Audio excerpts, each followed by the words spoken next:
Hi again.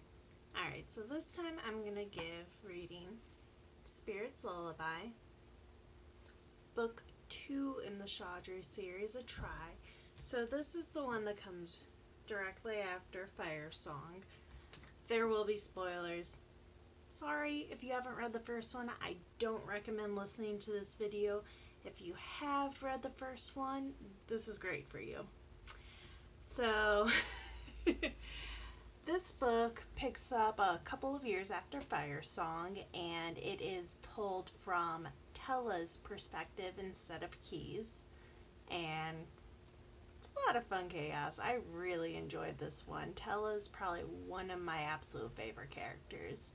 There's just so much to her, so much to the universe she's in, and I probably put a lot more of myself into her than I have other characters, so. Anyway, I've never read this one aloud anywhere before, so there might be a little more stumbling. Sorry, I'm going to give it my best go, but here we are. Remember, there are spoilers, so please, if you haven't read Fire Song yet, read that first. It's easy.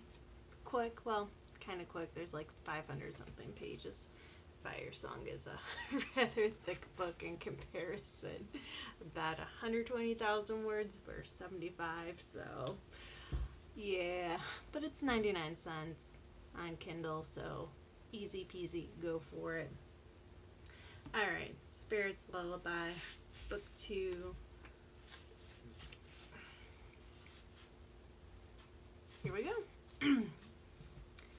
I watched as Lydia pulled the sword from the final demon's gut. It vanished in a less than exciting puff of smoke, and she limped her way across the small clearing to me. Covered in blood and sweat, we both looked like a weary mess, not as the bards we were pretending to be. Thankfully, the density of the forest would protect us from view of any other traveling souls, or so we hoped. What kind of fight was that? I teased from where I sat. I tried to wipe the sweat from my brow, but it seemed to only instantly reappear. I've seen better footing from a drunk, you useless cucumber. After the last few days, some humor was very much needed. Says the one who can't. Lydia raised her eyebrows at me, unable to finish her retort. She waved me off. Her short black curls were a matted mess from all the recent combat, and I didn't even want to know how my longer brown hair looked. It would likely be easier to chop it off than untangle the mess it surely was. Ponytails only did so much to help. It's not like I'm the best dodger this side of the Order of the Black Lilies. I mimicked her the best I could. With a huff, Lydia dropped to the ground next to me. I was until you showed up. I ain't by it. We sat silently for a moment while a nice breeze picked up. Everything ached from the last few weeks of traveling, and I was starting to want a real bed. Adventuring had sounded like so much more fun hearing it from Key's perspective. I now knew too well it was a few good stories and several weeks of dullness mixed together. Still, a lot had been going on recently, and I wondered what was the turning point in my life. It was Key. 5 years ago, she happened to wander into our village just as chaos struck. In a few short weeks, I went from being bored because my best friend was out of town to being kidnapped, rescued, having my aunt kidnapped by demons, to finally revealing my own magical abilities. For the most part, I still ignored those. Come on, Tella, Lydia groaned, pulling me from my thoughts with a jolt. Just get yourself a contract and you can slay those demons as easily by my side. Being blessed was an interesting concept. It was essentially the same as being cursed, only in a more positive manner. A formal contract was evolved, along with angels, and from what I understood, some form of ceremony. Through this, the blessed gained extra magically enhanced talents of varying degrees and qualities. The common abilities for everyone was self or quick healing, the ability to heal others even faster than they heal themselves, being able to slay demons, and being able to actually see angels when they were hiding. The price for these talents was simple: protect the world from demons for a set amount of years. You mean heal you after every battle? I replied instead. Once more brushing off the subject, it's not like we hadn't discussed it before. It was just more complicated than signing on the dotted line. That would be so great, thanks. Lydia rolled around on the ground in exaggerated pain. Self-healing is so stupidly slow. It's still faster paced than normal healing, I said, getting up. That's what now? 9 demons slayed in 2 days?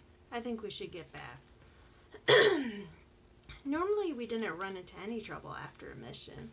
That was the downside of having a blessed best friend. The blessed were like a magnet for demons. They were always trying to catch each other unaware. It caused an endless cycle of fighting for control for this plane of existence. But we didn't complete the mission, Lydia groaned loudly. She accepted my hand up after a moment of pouting. Only because someone beat us to it. The mission is done. Let's get back to real beds and food that doesn't taste like mud. I carefully moved Lydia's arm over my shoulder to give her extra support. Staying in the vicinity of a recent demon fight always attracted more demons, and we didn't have strength enough for that. Why won't you join us? Lydia asked for probably the 5th time this month. It was very uncommon for someone not blessed to accompany one on a mission. Even less common for someone considered normal to know about the blessed. It was a long decision and one she knew the answer to. It wasn't my path.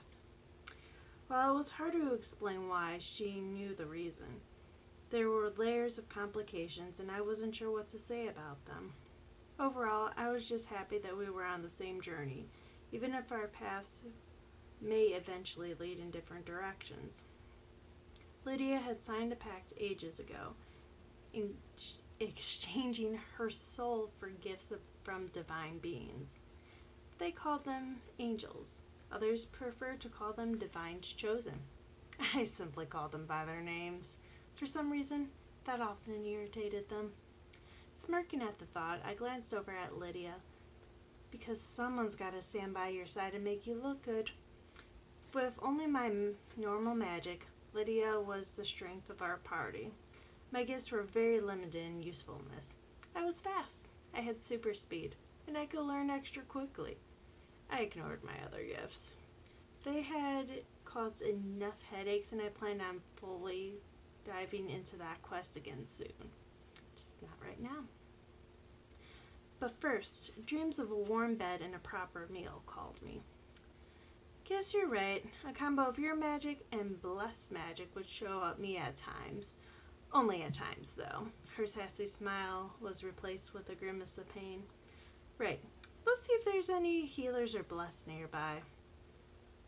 Lydia sighed. There's never anybody nearby. I've got a good feeling, I winked. A simple gift all magic users could learn was to sense another's magic. Everyone felt a little different based on if they were a healer, fire user, and so on. If you knew a magic user well enough and they were close by, you could locate them in the same way. It was easy enough to let my magic senses trail out as far as possible and see if there were any other magic users this way. But I didn't need to. I knew someone was close. A little birdie had told me. Rather, a ghost. While I tried to ignore my other gift, it didn't ignore me. Most of my blessed friends knew I could see spirits, angels, demons, but it made almost all of them uncomfortable to talk about. Instead of trying to get them to face what my magic was, I sidestepped it. Instead, enjoying having the advantage of knowing things only spirits could whisper. At the same time, while I could ignore spirits, once they realized I could hear them, they almost always had something to say. Still, with the knowledge that someone was close, the easiest way to signal them that I was looking for help was to let my magic find them. Letting my magic seek out help, I felt a wisp of blessed magic I knew well, and a soft warmth of fire magic alongside it. This way, I said, helping Lydia move west.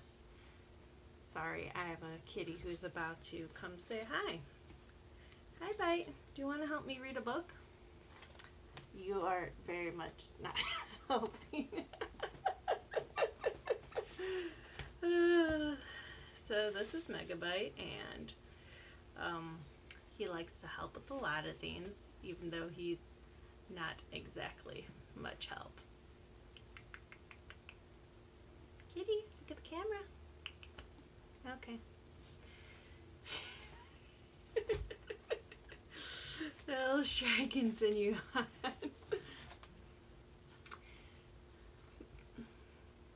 Letting my magic seek out help, I felt a wisp of blessed magic I knew well, and a soft warmth of fire magic alongside it. This way, I said, helping Lydia move west. As we navigated the thick greenery around us, I felt the magic seek out mine. It was a natural response. My touch had alerted them to my presence, and I was glad. I was drained from our journey to Lemsgrove, and after 2 days of demon fighting, I was right to be among friends. Are you sure? Lydia mumbled. I could hear the exhaustion in her voice. I knew she could feel the magic as well, but in her being upstate, she didn't seem to recognize who was near. They're blessed blood, I replied with certainty, giving her a hint of who it could be. Let's just rest then. They'll come if you've signaled. Lydia moved out of my hold and nearly collapsed to the ground. Didn't think blessing your sword and fighting demons would be so tiring. Good thing you move so fast. Yes, my running magic does get put to good use, I smiled at her, choosing to remain standing. Truthfully, being able to keep pace with the demon was the only reason I had survived these fights. I don't know if I recognize this magic, Lydia yawned again. Feels familiar, but two? One's not blessed? Nodding, I kept an eye out for their arrival. You'll remember soon enough. A few moments later, I felt the warmth of fire magic surround me. It was soft and comforting. I let the magic wrap around me as it drew closer. It was so wonderful to know friends were close by once more. Long time no see, Key. I smiled as she and Lee appeared a short distance from us. Key smiled happily. I see you're still getting into trouble. Less trouble than you. Lee shot her a knowing look before glancing at me. My dearest cousin, what brings you this way? Stabbing demons, Lydia called from the ground. How's it going? We're great. Can you heal me? Lee laughed as Lydia got to the point of the matter. What happened this time? He asked kindly as he knelt by her and began to try and heal her. It felt like it had been much too long since I had seen either of them. Physically, little had changed. Key still had her dark brown hair pulled back. Her eyes remained cautious, but full of curiosity. Lee did look a bit worse for wear, but like us, I'm sure it was from all the traveling. His kindness hadn't dimmed from demon slaying, and his laugh was exactly how I remembered it. He turned to me while they chatted. So, were you on the Grove Bend demon case? I nodded. Yes, how did you know? She smiled widely. Oh, so you're the ones who completed it. We happened to be on the way back with Emmeth when we ran into the ragtag Solus group trying to complete the master level of their demon, whatever they called it. Long story short, they were arguing, there was some stabbing, and no saving. It's been a shame we haven't been able to actually save anyone from their bad decisions lately. Key paused her tail and called back towards Lee. Speaking of Emmeth, he's finally caught up. How did you get separated? I asked, surprised. His choice. He had a stop to make. He shrugged. We have those moments. Speaking of, how's the spirit thing going? She kept subject hopping quickly, but I suspected she didn't want to tell someone else's story. I could only smile. He never strayed away from the rougher topics. Terrible. After Arania went missing, I've no idea where to go with my training. But at least it's giving me the upper edge on information and slaying. Now, if only I could figure out how to get them to cross over. Go to the Order of Reawakening, he said bluntly, almost like a command. Why there? I asked curiously. The Blessed never bothered with that place. It was a nice neutral little community working on teaching healers their craft and giving shelter to cursed who were looking for their way in the world. I bet you won't find a single ghost, demon, or blessed soul there, Key replied with a wink and came to stand closer to me. So if there's no ghost, what's keeping them away? Is anything, or is someone helping them cross over? Her closeness and whisper words surprised me. Key, even after defeating her curse, was not a touchy person. How do you know all of this? I finally went back to visit for the first time last year. There's a lot of interesting new faces there. Some old friends and I caught up a bit. One conversation led to another, and that's the path you need to be on. Key took a step back, resuming her normal distance from people. I owe you one, I nodded my thanks. After we get this mission turned in and debriefed, I'll head there. Head where? Lee asked as he and Lydia joined us. Lydia looked tired, but 10 times better than she had moments ago. You're making plans without me? I could never, I gasped dramatically before laughing. Just talking about my crazy magic stuff, mostly its lack of progress. Lee glanced over at Key suspiciously. In turn, Key smiled and just began to hum a tune. She didn't know the words or the name. It was always the same one, soft, sweet, and sad. What trouble are you getting Tells into now? Lee asked tiredly. Key, get someone into trouble? Emmeth asked, joining the group. Never heard of such a thing. She's a fine young princess. I loved his way of entering a room, or clearing, in this case. His ease of sliding into a conversation was unmatched. Now you're overdoing it. Key crossed her arms but laughed at the joke. I just am helping my awesome little friend out. Information that can benefit one's learning is always best shared. Lee looked over at my way. What trouble she getting you into? I laughed, skipped the few steps between us, and hugged Key. My favorite cousin was telling me about some ghost stuff. Key never hesitated to tell me things. More times than not, she referred to me as her shadow. That was before we both were traveling so much. Oh, from Reawakening? Emmeth asked knowingly. Lee glanced at him. Am I the only one who's not in on this? Lydia raised her hand. I, for one, am not in on this either. Explain, people. Key laughed and stepped back from my hug. I heard of a person with a special gift, one that allows them to see spirits and help them pass. And on top of that is said to keep demons away. Reawakening always has had its unique residents. Why not tell Tella to visit such a well-meaning place? Leo was about to say something, but shook his head. I've got nothing. It actually doesn't sound like a bad idea. Victory to Key. It's not like I've had only bad ideas recently, Key pointed out, arms crossed. You do have more than your share, though, Emmeth adjusted. Please, no one's been stabbed recently. Minus the demons. Key waved off his comment. Lee snickered and moved to whisper something into her ear. With a whack of his shoulder, Lee stepped back. That doesn't count, Key momentarily fumed. I don't know if this is demon or person related, Lydia glanced at me, but it's a 3-day walk, so we should probably get started. Are you heading back home? She asked everyone else. Sort of, Lee smiled. We're heading to see Mom. We promised to stop by Keegan's on the way, though, so we'll be going in the same direction. Keegan's! Lydia's eyes lit up. I miss her. You just missed the food, I said, picking up the path again and letting them follow. Lydia was close behind. But Keegan can be fun, too. Sometimes she gets mad if you don't practice enough forms. Dodge and stab are all you need. Not true, I argued. While your contract is in fact about slaying demons, it's more than just turning them into dust.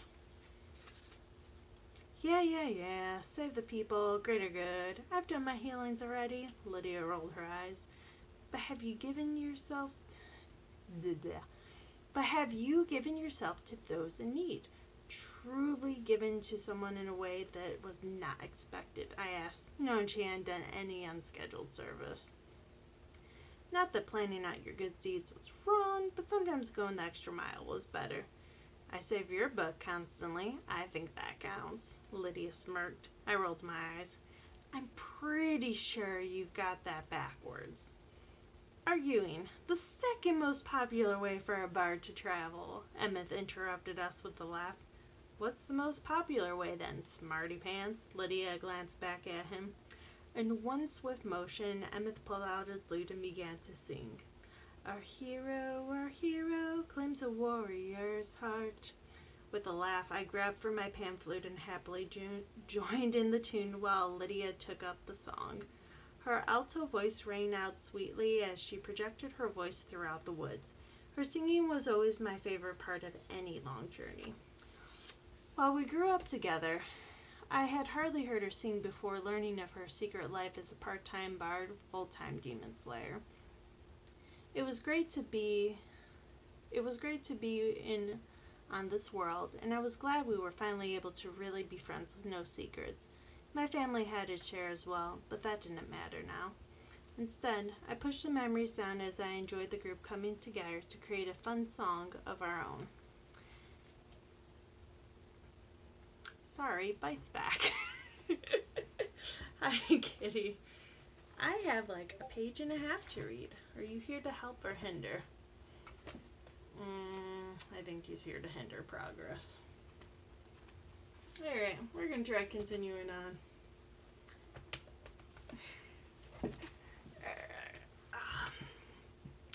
It was well into the night of the second day of our travels that I laid restlessly, staring up at the sky.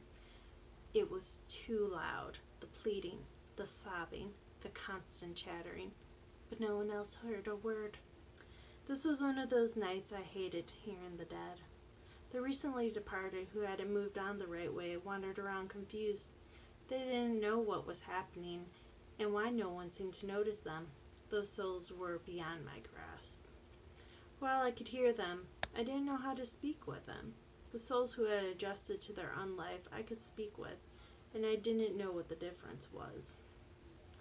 It made sleeping rough some nights while we traveled. Only places far from town seemed to be quiet enough at night lately. I rolled over and saw Lydia watching knowingly. They're loud again, aren't they? Nodding, I adjusted my pillow. We're pretty close to a town. Maybe Brighton?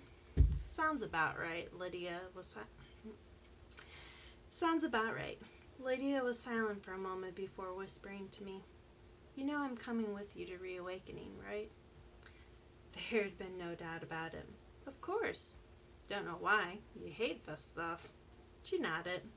True, but you're awesome. And if figuring out how to help the dead makes you happy, then I'll see to it that you get there safely. I almost laughed. I can outrun anything. I'll be fine. False. You run at the same speed as demons, which means the first to tire loses. I'd still be fine. I yawned. Try and sleep. Closing my eyes, I pretended I could hear the voices in the distance, and instead tried to concentrate on the crickets and the other sounds at night. And that's the first chapter. Book 2, Spirit's Lullaby. Well, I hope you enjoyed. Sorry for the interruptions. Megabyte, he loves attention. He's a cutie though. Bye.